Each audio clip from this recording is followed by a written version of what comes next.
Hi, hello, I am Budi Aceh. Oh my god. Bismillahirrahmanirrahim. Assalamualaikum warahmatullahi wabarakatuh. Oh my kids.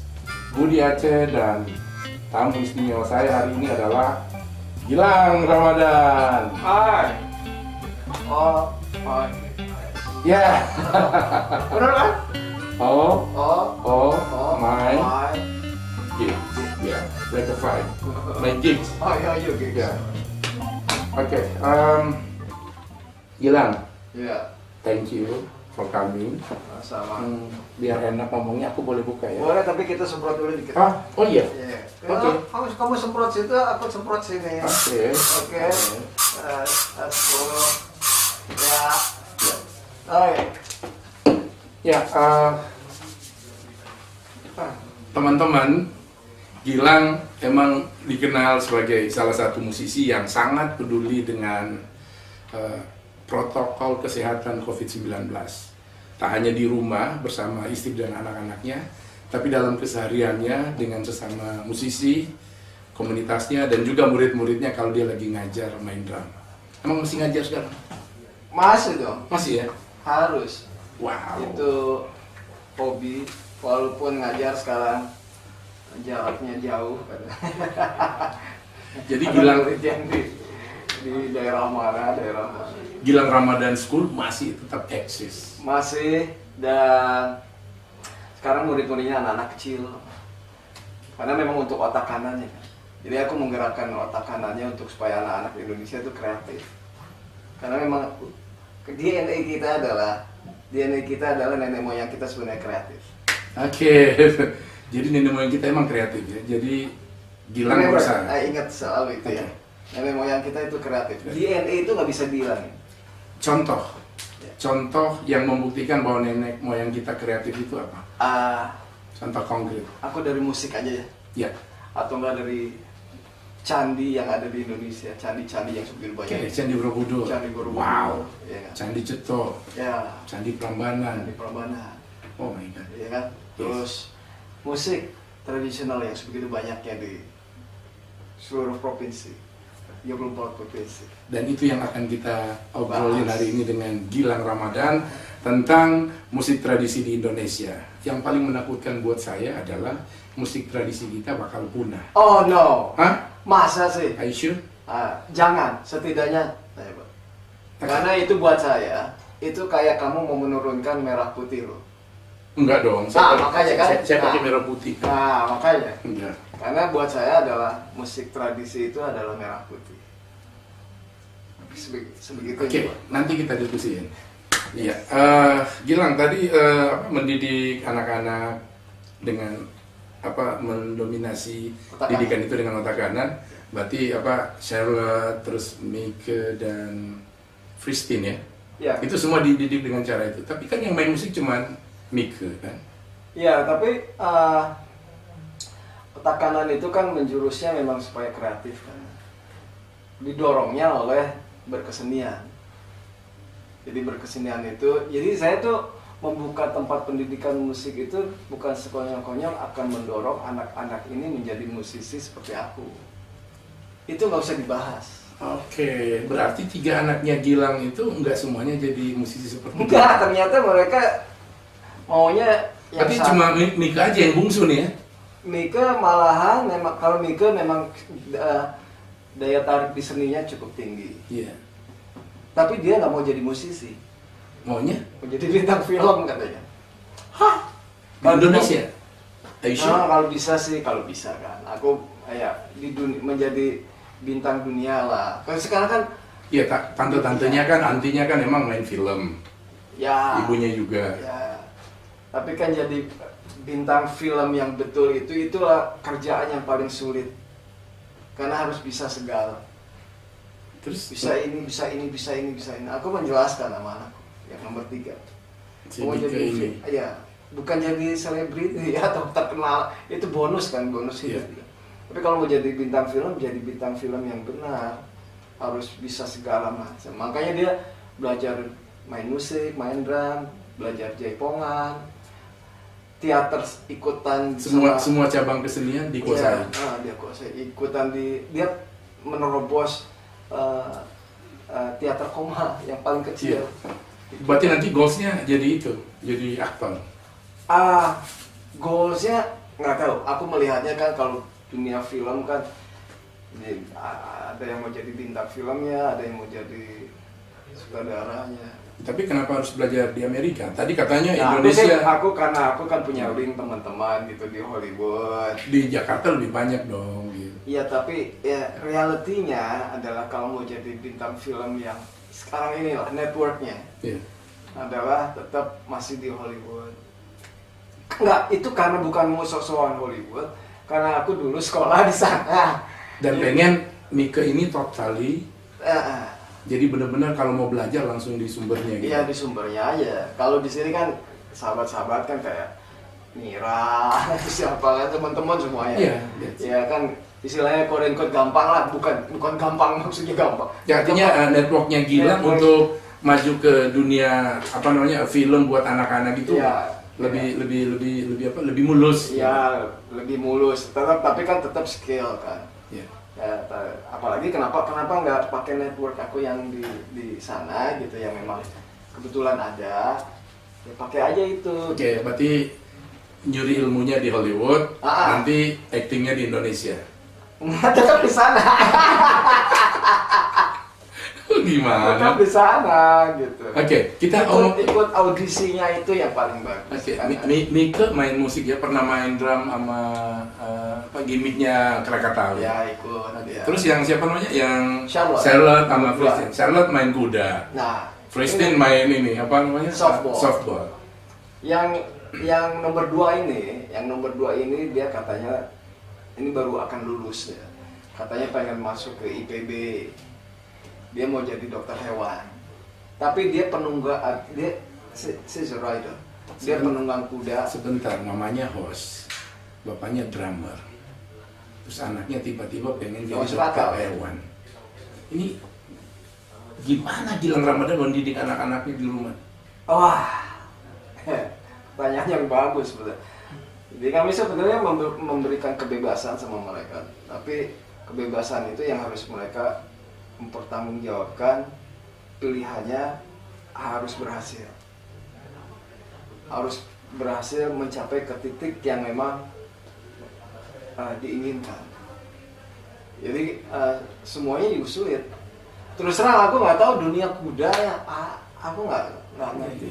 Apalagi terus yang nomor 1 di dunia softball, aku cari the greatest coach yang di Kanada. Oh, di Kanada? Oh iya, terus kuliah di Kanada, di Vancouver. Umur 15 tahun loh. Ini yang nomor 1 ya? Yang nomor 1. Christine, ya. Ya, Christine. Ini namanya ini perempuan. Ini nama dari ibunya Gilang ya? Iya, Almarhumah. Ya, Christine. Terus yang kedua Charlotte itu nama neneknya Shahnaz. Iya, yang terus half Prancis. Iya. Terus yang ketiga Mika, ini ibunya Shahnaz. Wow. Tiga-tiganya ya unik. Gitu. Ya enggak, tapi itu kan dedicate to mom. Iya, waktu kalau yang nomor 2 mungkin kita ini siapa sih yang suka kuda gitu. Oh, ternyata ayahnya Shahnaz suka naik kuda. Oh, DNA itu. Di DNA gitu. Ya. Terus Jadi kita kalau lagi lihat dia tanding gitu, jumping yang 1 meter dengan kuda. Udah jumping ya? Iya, sambil jumping. Kita kadang-kadang kalau nge-shooting dia begini aja. Nggak pengen lihat. Sama iya. Scary. Tapi semua dimulai dari usia dini tuh. Usia dini. Softball juga usia dini. Nganter-nganter di Senayan. Kayak Gilang tadi hari ini sebetulnya guys, saya pengen ngomong tentang bagaimana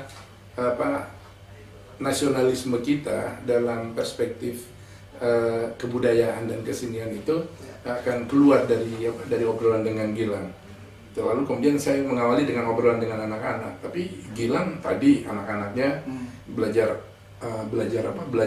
film di mana, di Hollywood. Terus kemudian si sulung Christine sekolah di Vancouver, Kanada, ya semua di luar negeri. Jadi yang di Indonesia, Charlotte. Charlotte, tapi ini melihatnya juga ke Jerman, Belanda gitu juga, karena memang dunia itu adanya di situ. Oke, Gilang, ini cerita. Artinya kalau kita sebelum kita masuk ke the point interview kita hari ini, itu sebetulnya gimana Gilang melihat nasionalisme melalui anak-anak? Bagaimana mendidik nasionalisme terhadap anak-anak? Apakah setelah mereka ke luar negeri, Hollywood, Gilang juga masa kecilnya di luar negeri, tapi hari ini sangat Indonesia, musisi tenar seperti Gilang Ramadan, tidak silau dengan Amerika Barat ya, bahkan sekarang intensitasnya itu justru melakukan eksplorasi terhadap musik-musik tradisi di Indonesia. Apakah anak-anak juga diharapkan seperti itu, Gil? Ya, kami memberikan pelajaran kepada yang tiga-tiganya ini, mesti tahu asal usul dari mana mereka. Karena kalau mau besar itu mesti tahu asal usul dari mana. Itu udah terbukti. Okay. Jadi nggak bisa, aku nggak bisa menjadi Gilang Ramadan terus menjadi saya dari negara mana. Jadi aku tuh Sunda, aku tuh bahasa Sunda aku tuh rapi, lumayan fasih. Serius? Serius? Coba. Kalau nyara Sunda sok kumaha? Bade nyara Sunda sok mangga? Ngomong ke teman-teman di rumah. Promosiin acara kita. Sunda, mangga sarang abdi.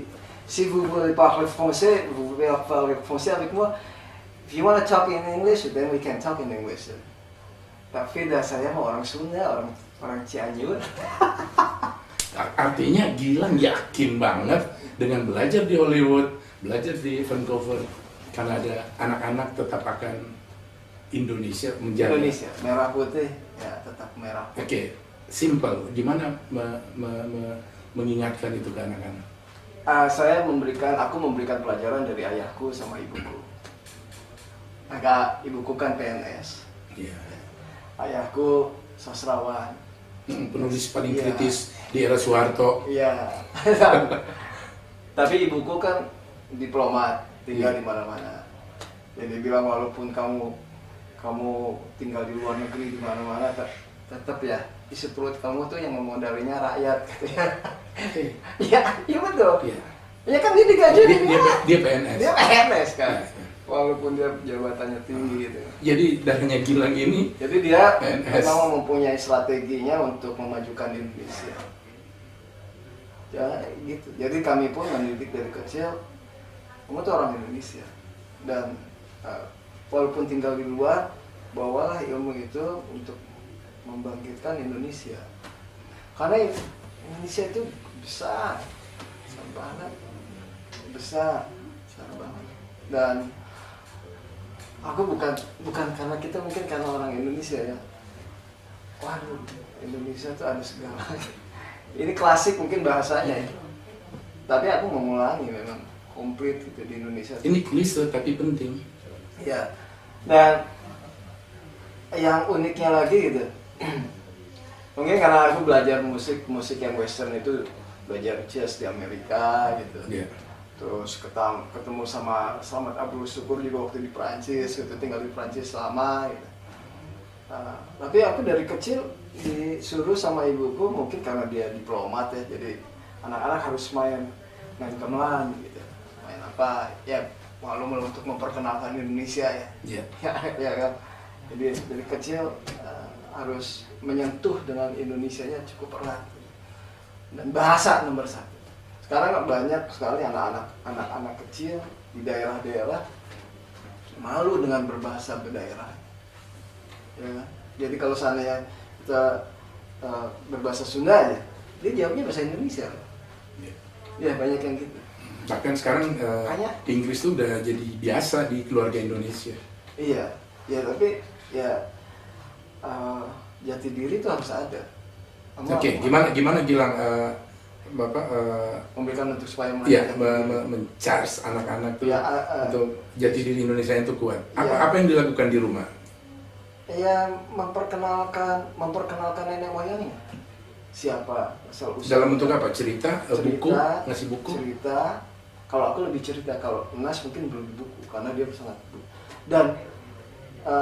mungkin kalau ibu saya itu ada 15%-nya orang Belanda dan nenek saya 50%-nya, tapi dia lebih Indonesia daripada orang Indonesia. Kemana-mana pakai kebaya. Aku ajak jalan-jalan ke Disneyland dulu, kemana-mana ke Las Vegas, tetap dia pakai kebaya. Nenek ya? Oh, dan aku anak-anak yang katanya teenager atau malu kayaknya istilahnya. Iya. Apaan sih ini? Ya baik ini kan? Aduh. Aduh, nek. Ternyata dia yang betul. Oke.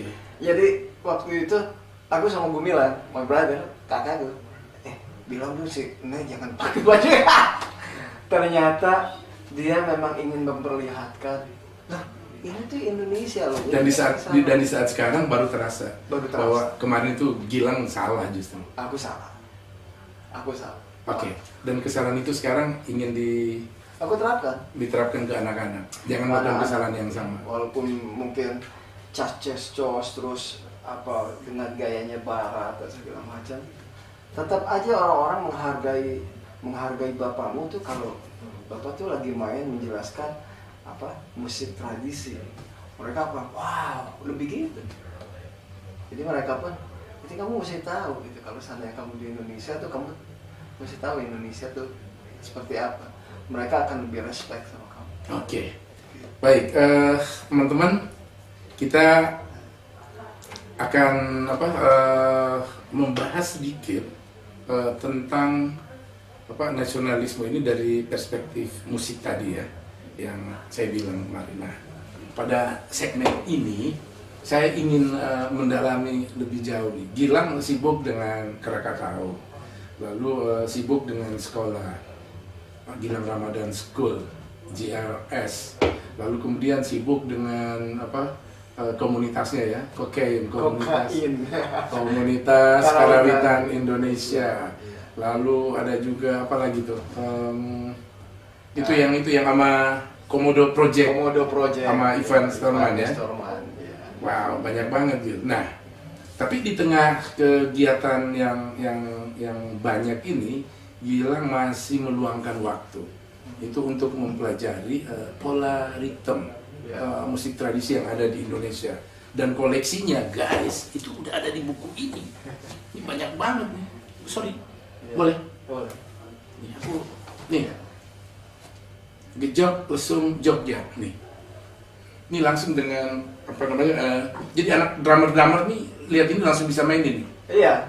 Sandi Andar Rusman pas band bisa main ini. Jadi kalau setidaknya orang-orang barat ritmenya kayak gimana dibuka, oh kayak gini.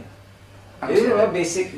Dan ini semua direkam oleh Gilang dalam buku ini, ditulis di sini. Iya, tulis aja satu persatu. Kalau ketemu orang, coba main kayak gimana. Aku kalau ngafalin lama tuh tulis. Terus aku membawa tulisan ini ke musisi-musisi di luar. Wow, you're professor katanya. Iya. Iya. Aduh, kata siapa? Anda profesor. Iya. Luar biasa karena ini kan dilakukan diem. Iya, diem. Nggak ada yang tahu tanpa publikasi. Iya. Berarti kan melakukan riset. Iya.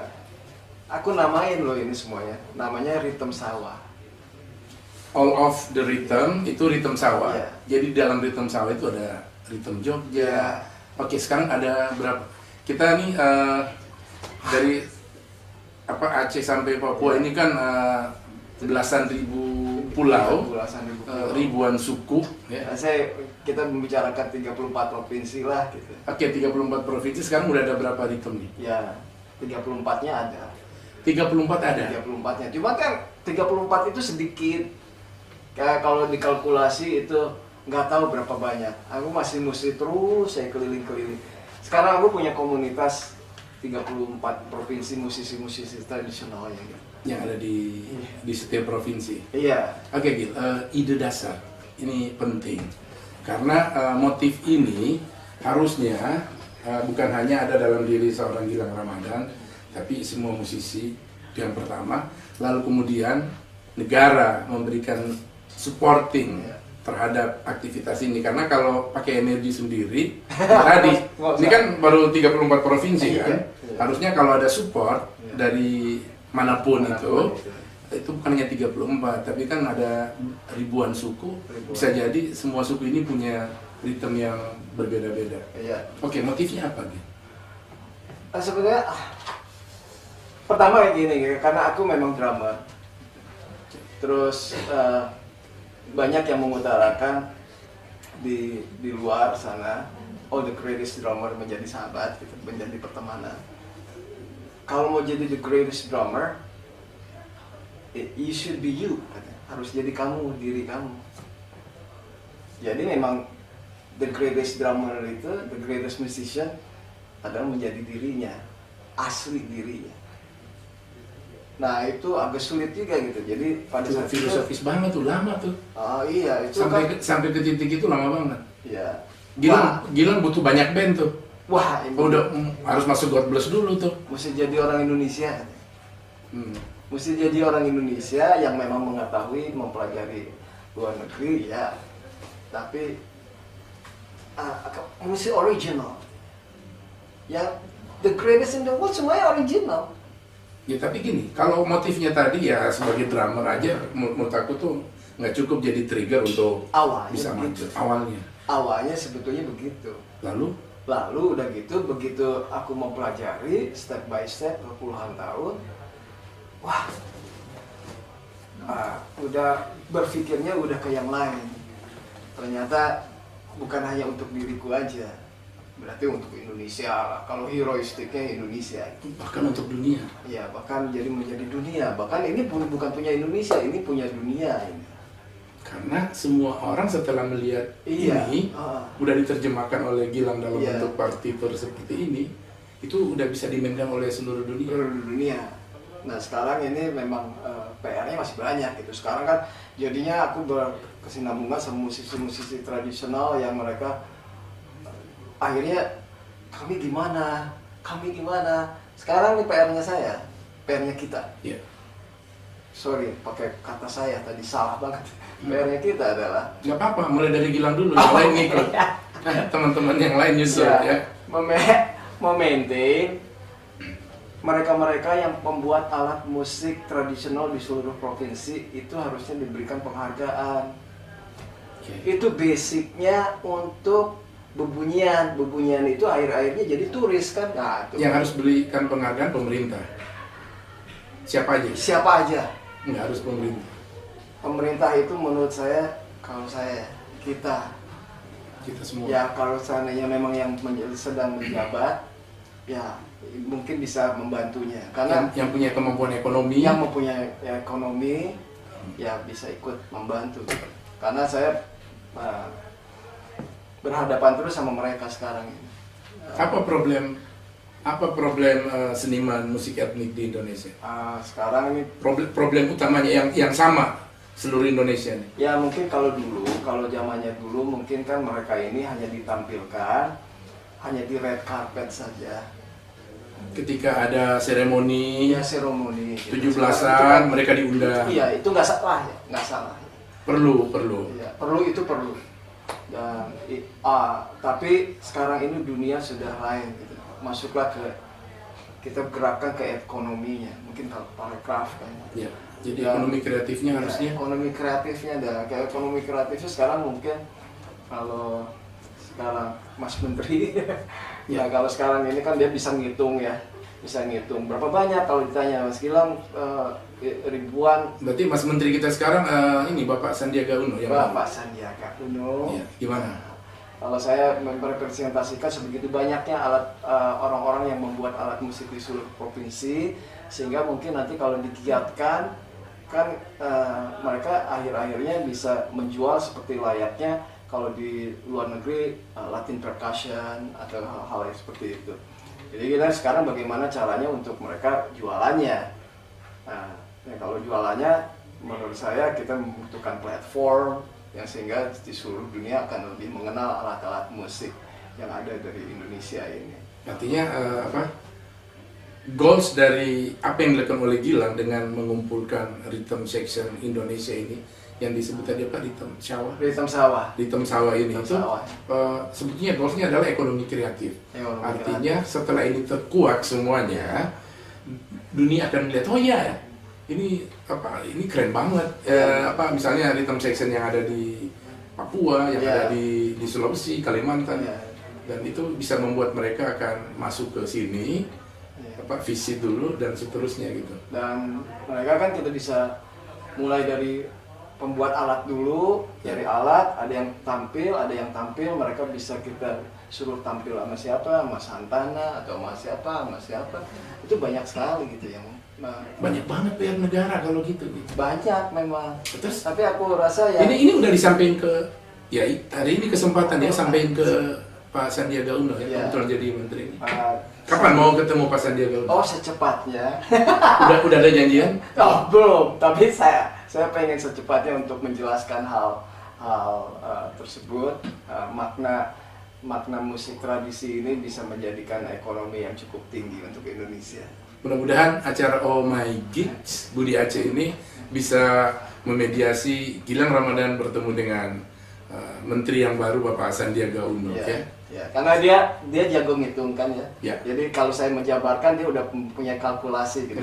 Nah, itu ini kan bisnisnya masuk nih. Ekonomi Saya kreatifnya. rasa dia jauh lebih ahli daripada aku kan. Cuma kalau ini ada subjek yang sebegitu banyak di seluruh Indonesia, kan saya mendengarkannya nih katanya 2021 ini. Kita di dunia kan punya problem, tapi kita jangan bicara dunia, kita bicara Indonesia. Katanya akan nanti takutnya akan ada sekitar 15 berapa juta lah yang akan loss pekerjaan ya kan. Tapi katanya akan UMKM yang ditingkatkan, betul kan ya? Betul. Nah, UMKM ini berarti salah satunya adalah ya mereka yang menciptakan alat-alat musik di seluruh provinsi ini. UMKM yang berbasis ekonomi kreatif, betul. Kesenian. Nah itu harusnya memang dibantu, yang mungkin kita sama-sama membuat platform untuk diperkenalkan ke dunia. Di seluruh Indonesia ini ada yang membuat alat musik yang sebegitu banyaknya, sehingga terjual ke seluruh dunia. Gil. Artinya Gilang nih bukan hanya untuk kepentingan sendiri, egosentris, ingin menguasai beat, kemudian main sama Krakatau, semua ritme gaya Indonesia tadi, ritme Sawah tadi bisa dimainkan so uniquely gitu. Tapi ternyata ada goals lain supaya itu Indonesia mendapatkan manfaat ekonominya nih. Ya, aku mungkin kalau dulu berpikir pada diri sendiri gitu, sekarang berpikirnya bukan diri sendiri aja, udah apa sih yang kira-kira aku bisa lakukan di Indonesia ini? Because you're 50 now. Sekarang saya 57 gitu. I'm 57. 57? Iya, I'm 55. Nice meal. Gila, ternyata abang gue. Gil. Tahun 96, saya pribadi mengikuti sebuah kesempatan belajar merekam musik etnik di Indonesia. Ini kasus ya, that's case. Keliling Indonesia dengan saya nggak usah sebut namanya, tapi dia bukan orang Indonesia, dia cukup lama di Indonesia. Kalau saya sebut namanya seluruh dunia tahu. Dia datang mewakili bendera dari Amerika untuk melakukan rekaman musik etnik ke seluruh Indonesia. 96 aku ikut, 97 aku ikut. Dari sana ikut melakukan rekaman langsung live akustik, rekaman hasilnya luar biasa. Jadi saya juga dapat pelajaran bagaimana menggunakan mikrofon yang omni, yang dynamic, terus jarak bunyi dengan alat, terus menangkap ambience, atmosfer alam. Jadi kita rekam memang outdoor dan hasilnya luar biasa. Datanya di mana? Datanya di mana? The problem is itu masalahnya. Semprot dulu deh. Semprot dulu deh. Lagi.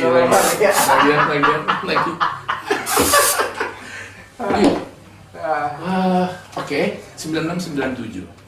Saya dapat kesempatan untuk meliput sebuah peristiwa konser musik etnik di Lorient, Prancis. Dari kegiatan tadi, karena saya ikut, lalu diseleksi, lalu dapat bonus beasiswa lah, lalu belajar dan meliput di sana. Sampai di Paris, saya masuk ke toko kaset The Virgin, toko kaset terbesar di Paris ya. Lihat kaset, ketemu tahun 98 tuh album pertamanya Anggun. Wow, Anggun, Snow in the Sahara. Itu ada di rak World Music. Why World Music? Ya udah. Lalu kemudian jalan lagi di rak yang sama, yang sederet sama Anggun, itu ada series musik etnik Indonesia di mana gue ikut ngerekam di dalamnya, ikut jadi kru ngerekam itu. Royalti ada di sana, kita nggak menikmati apa-apa. Ini problem bangsa menurut aku. Jadi ini bukan sekedar uang, tapi ini martabat. Begitu banyak, tahun 96 siapa sih yang banyak banget musisi Indonesia yang udah jadi kan? Iya. Tapi kenapa kita memberikan karpet merah buat dia hanya berjalan sendiri, ditemani oleh Budi dan kawan-kawan melakukan itu? Kenapa bukan musisi kita? Gilang melakukannya, ini udah berapa tahun Gilang melakukan apa? Melakukan riset terhadap musik etnik kita? 30 tahun. Harusnya bersama sama dia waktu itu, karena ini tahun 96 kan ya? Lebih kurang itu, 96 itu kan 24 tahun. Iya. Gilang nih udah 30-an melakukan ini. Nah harusnya kan royalti CD itu kalau kita ngomong materi income kan harusnya buat kita.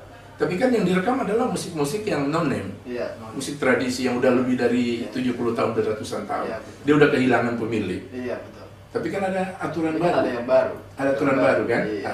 Itu milik bangsa gitu Iya, kan, betul. peninggalan sejarah.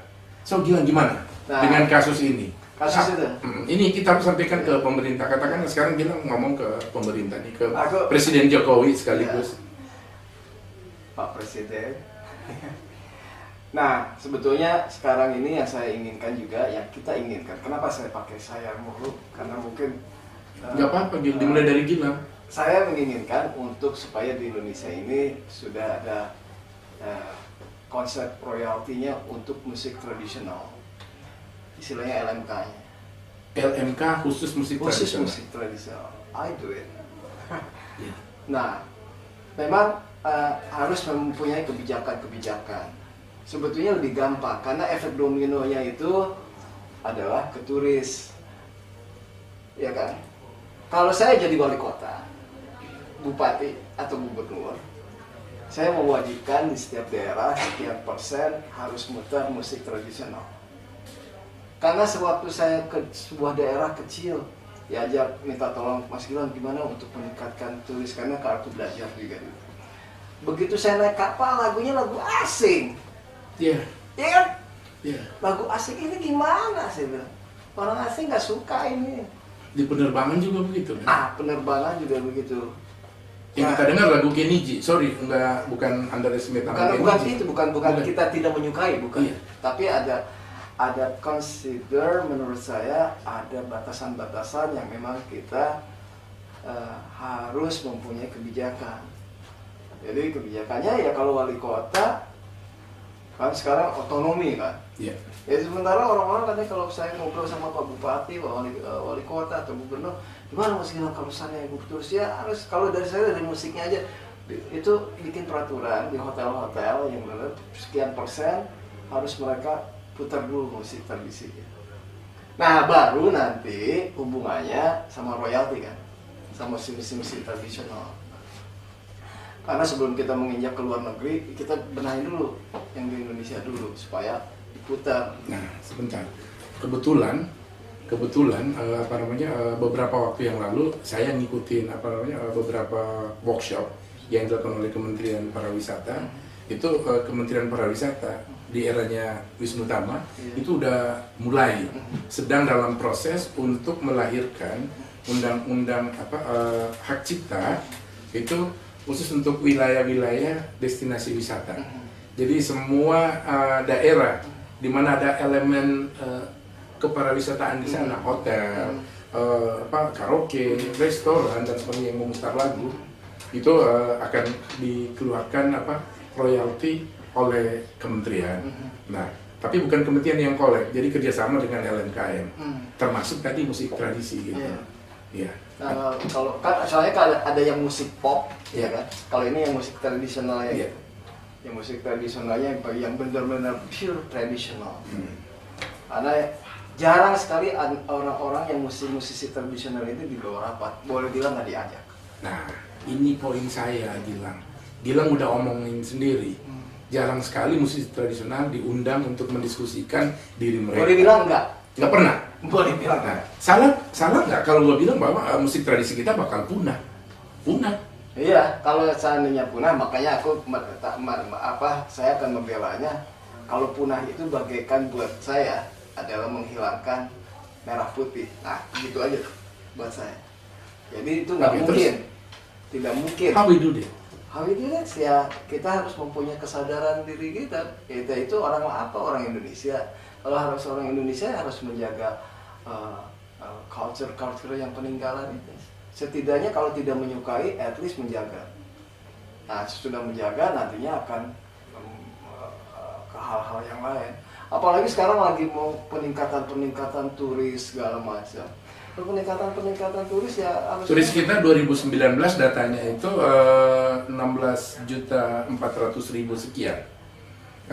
Presiden Jokowi meminta target untuk menteri dari Wisnu sampai sekarang Sandiaga itu harus 20 juta Yang sebelum berakhir. Semuanya. Bisa nggak itu?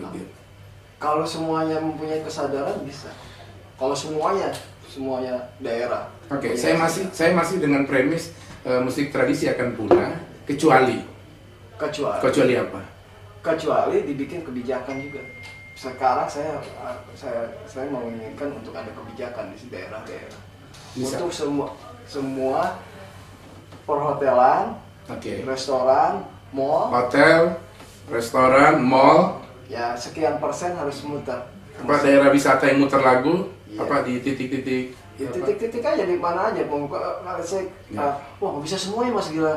Ya oke lah nggak bisa semuanya. Tapi sekian persen yang istilahnya hotelnya yang berbintang berapa, terus mall dan restoran-restoran yang kira-kiranya sudah Kalau kita lihat Bali kan sebetulnya udah melakukan itu dengan baik, atau masih ada yang kurang? ya, karena kalau Bali itu kan culture-nya udah berawal dari culture mereka, kehidupannya kan. Beda dari daerah yang Artinya gini, kita bisa bercermin di Bali dong.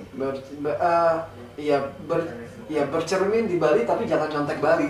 Oke, harus jadi diri sendiri. Harus jadi diri sendiri, jangan jadi kayak Bali. Oke. No, big mistake menurut saya. Tapi goalsnya tetap sama. Ya sistemnya mungkin ya. Mengangkat musik tradisi kita. Betul. Kayak di daerah-daerah lain. Ini tuntutannya jadi banyak nih ya. Yeah. Pokoknya pembangunan dan segala macam. Itu kan culture semuanya. Saya sekarang juga lagi membicarakan ya soal culture juga gitu di daerah-daerah gitu. Aku kecewa daerah-daerah pada ngebangun ruko segala macam. Jadi hancurkan, rusak kan. Oke, guys, biarin Gilang akan melanjutkan obrolan ini dengan Bapak Sandiaga Uno, Menteri Pariwisata yang baru, dan juga Presiden Jokowi, insya Allah ya. Insya Allah. Iya. Nah ini Karena saya sebetulnya waktu itu kalau Pak Jokowi ya terus terang waktu itu dia karena dari dulu saya melihat kita sama-sama waktu zaman di Solo membuat festival, kita mendiskusikan culture sama dia gitu. Jadi ngomong lagi sama Presiden sekarang. ya Pak Jokowi yang terhormat, kalau bisa saya berikan kesempatan untuk saya bisa ngobrol lagi soal kesenian musik tradisi yang sebegitu pentingnya ada di Indonesia, harus dipertahankan, kan kita kembangkan. Amin. Insya Allah ya Pak Presiden, mudah-mudahan bisa dijalanin demi Indonesia. 20 juta wisatawan masuk ke Indonesia. Harusnya begitu. Oke, nih kita pengen, gue penasaran nih, Ya. nih gue anggap aja nih kayak orang ngaji, gue buka yuk baca. Oke ini, Baca. ini mainin nih. Mainin. Sebentar, sticknya. Ini dari Bengkulu. Ya. Ya, dari Bengkulu. Aku nyanyiin, kalau nyanyi kan lebih gampang. Teman-teman di rumah lihat dulu nih.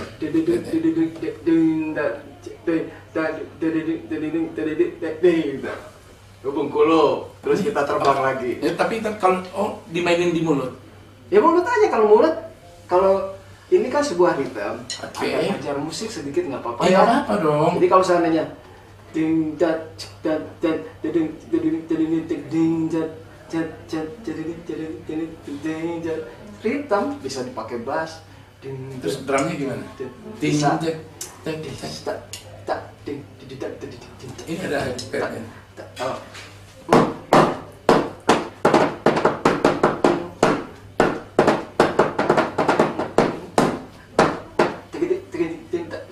Bengkulu. Ya, Bengkulu. Ini Imagine Bengkulu. rhythm Bengkulu Oke. yang nyanyinya Beyonce. Ya. Ya. Jadi Beyonce mungkin mau rhythm dari Bengkulu. Oke, keren. Terus dia Iya. siapa lagi? Carlos Santana. Dia bilang give me some rhythm sawa apa dari Kalau Santana ngomong ke Gilang, dia kita kira dia minta yang mana? umpamanya. NTT. Oke. NTT. NTT gimana?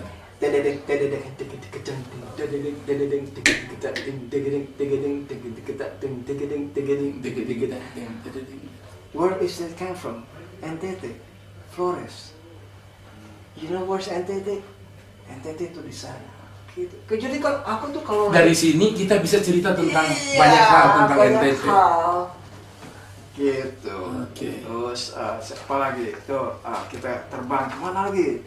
Terbang lagi ke Salone, Palu. Palu dari mana? Palu. Oh Palu. Hah? Iya. Emang Palu ada? Ada dong. Ah, yang bener. Salone. Ngetop juga Palu nih. Iya dong. Ada. Wow. Aku memperkenalkan ini sampai ke kanan. Jangan suruh gue ibu nggak ngerti. Lihat. Gimana? Ding ding ding ding ding ding ding ding ding ding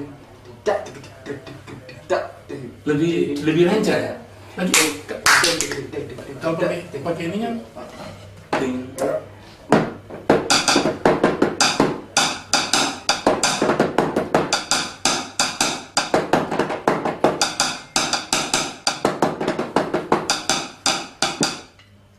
Terus siapa yang nanya Wow. kira-kira Eric Clapton atau nggak Sting? Hah. Itu ritmenya dari mana? Where is it came from? From Palu. It's called Salonde.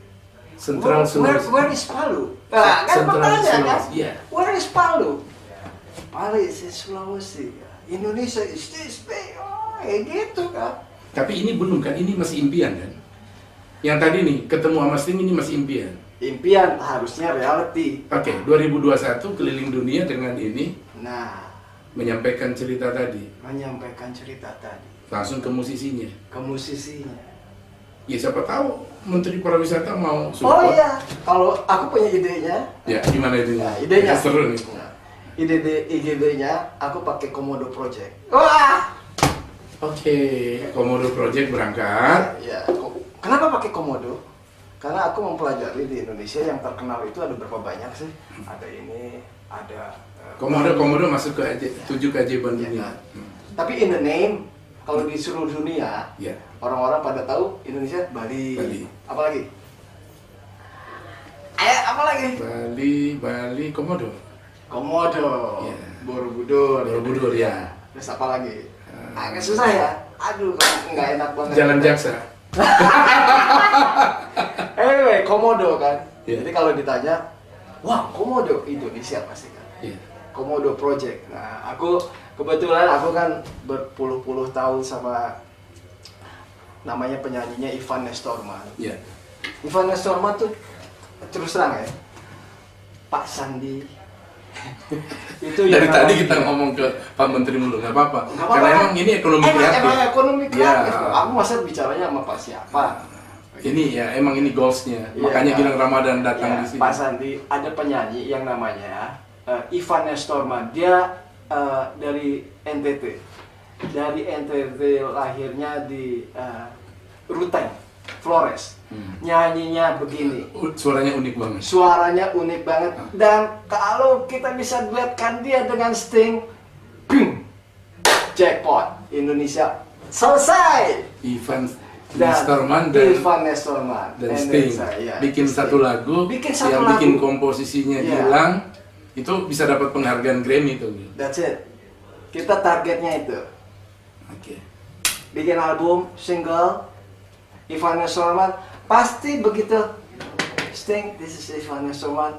Melodinya gini, ritmenya begini. Oh my god. Ya, pasti suka. Oke. That's it. Cuci dulu. Semprot lagi. Semprot lagi. Oke. Itu impian. Nanti disampaikan langsung Jangan terlalu mimpi dulu dong. ya. make it happen. Impian harus diwujudkan ya. Makanya supaya mimpi jadi kenyataan, jangan tidur terlalu lama. Oh iya, betul. Jadi tidur, mimpi dikit bangun, langsung kerja. Iya. Oke, Gil. Di penghujung obrolan kita ini, gue pengen tahu tentang Krakatau. Apa kabar Krakatau? Krakatau itu adalah sesuatu yang buat saya di musisi Indonesia ini tuh, di industri musik Indonesia, Krakatau itu nggak bisa dipisahkan dari industri panjang musik Indonesia. Krakatau tuh punya keistimewaan yang mungkin tidak dimiliki sama band lain. Ini masing-masing personil Krakatau ini yang berdiri sendiri jadi. Nggak perlu Krakatau, II nggak perlu Krakatau, Trie Utami, Prabudi Dharma sekarang malah udah ngurus tarian, penari nasional, mengorganize penari-penari. Dia udah bisa eksis dengan dirinya sendiri di Lima nih, ya. Siapa? Indra Lesmana, Dwiki, dan Mas Doni Zwendra. Bagaimana teman-teman Krakatau tuh bisa mempertahankan eksistensinya, sementara setiap orang ini tuh punya personalitasnya sendiri. Stubborn. Ya, superstar. Gua nggak perlu Gilang, kata Indra, ya kan? Dwiki juga, gua nggak perlu gua nggak perlu Indra, kata Dwiki. Tapi memang kami kalau lagi tampil, kalau umpamanya nggak ada Indra, diganti, aduh, miss, kita kehilangan betul di panggung gitu. Nggak ada Dwiki, aduh, terus Doni nggak bisa. Jadi kesulitannya adalah kita memang nggak mau diganti. Ya karena memang secara personal kuat. Ya, karena kita membicarakan sebuah subjek Krakatau. Kita nggak membicarakan diri kita membicarakan Krakatau. Tapi itu untuk menyadarkan ke sebuah titik tersebut butuh tahun-tahun juga gitu untuk menyadari bahwasanya yang kita belain itu adalah Krakatau, bukan diri kita. Kalau diri kita ya masing-masing loh.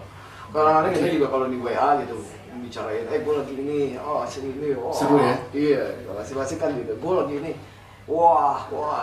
Kita kadang-kadang begini. Kalau ada pertunjukan nih tanggal segini, bisa. Gue nggak bisa. Oh iya, cancel gitu. Gitu aja ya? Iya gitu. Tapi ya udah, memang kita nggak bisa. Setelah bisa sekian lama, akhirnya pas reuni lagi tuh justru kembali semua tuh personil yang secara lengkap tuh bisa kembali lagi. Ada niat tersendiri gitu untuk udah kayak ya memang ya mungkin kayak band like a family.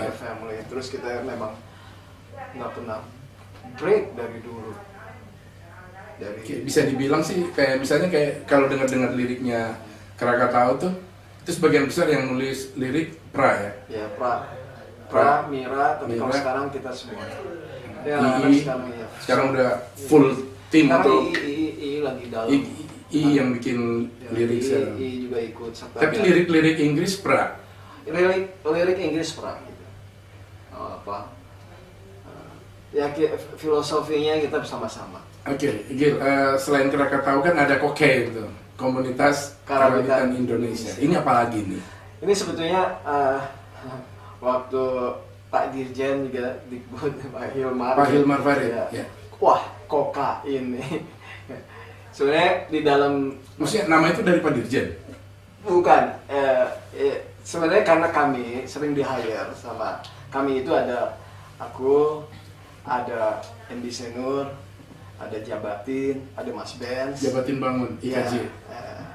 Mas Benz, ada Suhendi, sama aku, sama Aden. Benar. Mas Benz Leo ya? Iya, benar. Kami sering dipakai untuk sebuah penghargaan untuk musik-musik tradisi gitu. Terutama anak-anak kecil, yang akhirnya boleh kita namain ya, MB mengutarakan kokain. Plesetin jadi positif gitu. Karena kalau kita bicara musik tradisi orang-orang ya gitu. Tapi kalau kami dari kokain, what? Gitu. Kokain itu komunitas karawitan Indonesia. Namanya keren banget. Kokain. Ya artinya membuat makna negatif tadi jadi positif. Ya gitu. Oke, cool. Kalau gue kasih 3 nama nih, gitu. God Bless, Rolling Stone, Beatles. What your favorite band? Harus jawab jujur dan dengan alasan. Kalau gue nanya sama anak-anak yang baru ngeband, udahlah gak usah nanya alasan. Iya, gue suka Beatles. Kenapa? Ya karena gue suka Beatles. Tapi kalau Gilang, God bless ini atau ini? Aku di God bless karena aku orang God bless. Karena itu teman-temanku gitu. iya. Senior-senior Ketika yang- Gilang main, senior. ketika Gilang main di God Bless, itu gokil. Apa namanya? Tiba-tiba warna musik God Bless di atas panggung tuh apa ya? Groove-nya tuh jadi lebih Berubah. berasa. Tapi iya, jadi pengen joget. Gilang yang main ya. I don't know. Iya. Tapi- Kangen nggak main sama God Bless? Ya, karena aku pertama ya sama seniorku, aku memberikan respect untuk mereka menghargai aku pada saat itu. Aku kan nonton God Bless aku umur 10 tahun. Aku ingat banget di Taman Ismail Marzuki karena ayahku begitu the bosnya Taman Ismail Marzuki, dia bilang ini ada tiket God Bless. Aku masih nonton. Belum ngeband. Wah, aku lihat Ahmad Albar gitu, apa drummernya Fuad gitu. Aku admire gitu sama Fuad dulu, terus melihat yang nonton gitu. Udah akhirnya kan sebenarnya kan aku sebelum di God Bless kan ada Gong 2000 gitu. Aku main di Gong 2000 dulu. Terus udah gitu. Cuman memang bingung sama schedule gitu. Emang nggak enakan ini sama senior yang mereka harus aktif gitu. Kadang-kadang aku nggak bisa nih, harus ini gitu. Tapi oke. sama God Bless pada saat itu Jadi sering bentrok jadwalnya ya. iya, terus mereka kan ngumpul sama Albar, yang Antono, terus gimana lagi ya, bukan jadi session player loh, ini masuk di God Bless gitu.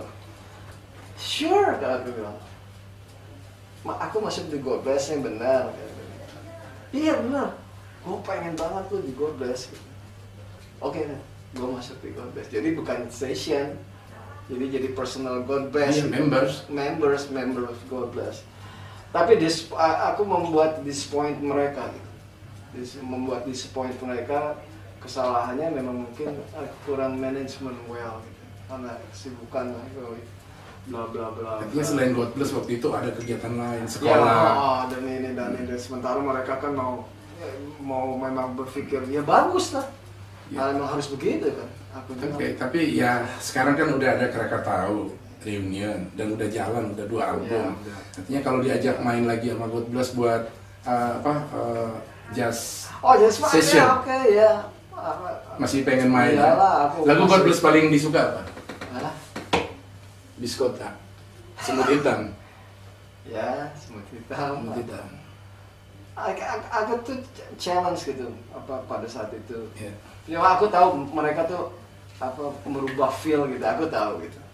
Cuma mereka agak wow, lain ya gitu. Ada sesuatu yang baru, Ada different. sesuatu yang apakah Different sesuatu rhythm. ya, karena feel kan itu. Iya. Buat mereka apakah memberikan semangat kepada mereka? Wow, lain gitu. Oke, God Bless sudah. Rolling Stone apa Beatles? Guys, Rolling Stone atau Ini Beatles? ya. Kasih jawaban Rolling Stone apa, pernah punya cerita tentang Rolling Stone maupun Beatles, dan kita closing. Itu pertanyaan pamungkas. Ini orang is a great drummer, man. Ringo Starr. Ringo. Bukan berarti Charlie Watts. Charlie Watts itu is Ya, jazz drummer. dia, Ya. lu bandingin Ringo Starr sama Charlie Watts sama dengan bandingin Gilang Ramadan sama Bim Bim Slang. No, tahu nggak? Itu Charlie Watts itu adalah jazz drummer completely daripada ya. Itu Charlie Watts itu is a jazz master Charlie drummer. Watts pernah ditanya sama wartawan. He's a jazz drummer, freak. Gimana ceritanya ketika wartawan nanya ke Charlie Watts tentang Rolling Stone? Katanya kalau dia Charlie. kita ngobrol. Nah, terus dia bilang jangan ngobrol Rolling Stone ya, nggak ada yang dibicarain. Gitu. There's nothing to talk. Gitu. Let's talk jazz. Nggak ada. Apa yang mau diceritain? It's only money gitu. Rolling Stone itu is only money. Iya. Nggak usah didiskusiin ya. Mau diskusiin apa? Kalau diskusiin jazz. Jazz. Let's talk about jazz. Oke, artinya kita nggak ngomong Rolling Stone dan nggak ngomong Beatles. Oh. Beatles? Kalau Beatles, mereka memang concern banget sama musik, harmonisasi, melodi segala macam. Wah, ini kayak omongannya Ahmad Dhani nih. Jadi Dia memang Beatles banget. Beatles Genius. is genius. Kalau Beatles masih ada, apakah Rolling Stone masih hidup? Ada kemungkinan enggak? Gokil. Ini kalau dengar Mick Jagger dia marah. No. Oke. Tapi kalau ada Charlie Watts atau segala bener nggak? Pasti dia. Yeah. Oke. Thanks to Beatles to stop. Give me beat. Kita mau closing. Terima kasih udah datang di Oh My Gigs. Ya. Aku mana? Ya, give me beat. Ah. Oke, Sama guys. ngobrol, aku kasih. Beginilah obrolan kita di Oh My Gigs. Budi Aceh bersama Gilang Ramadan bicara tentang musik tradisi Indonesia. Buat Gilang Ramadan, musik tradisi Indonesia nggak akan punah kecuali dengan catatan pemerintah dan seluruh elemen masyarakat terjun bersama-sama untuk menyelesaikan. Bukan begitu, Git? Betul. Oke. Sampai ketemu lagi dalam obrolan yang lain. See ya. Berhubung dari Palu, aku kasih Palu lagi.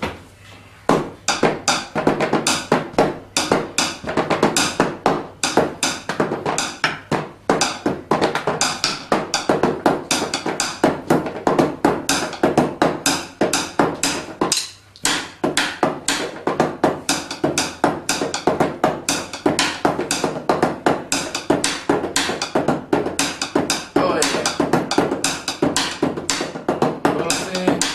Você Sakaya. Você Sakaya. Você Sakaya. Você Sakaya.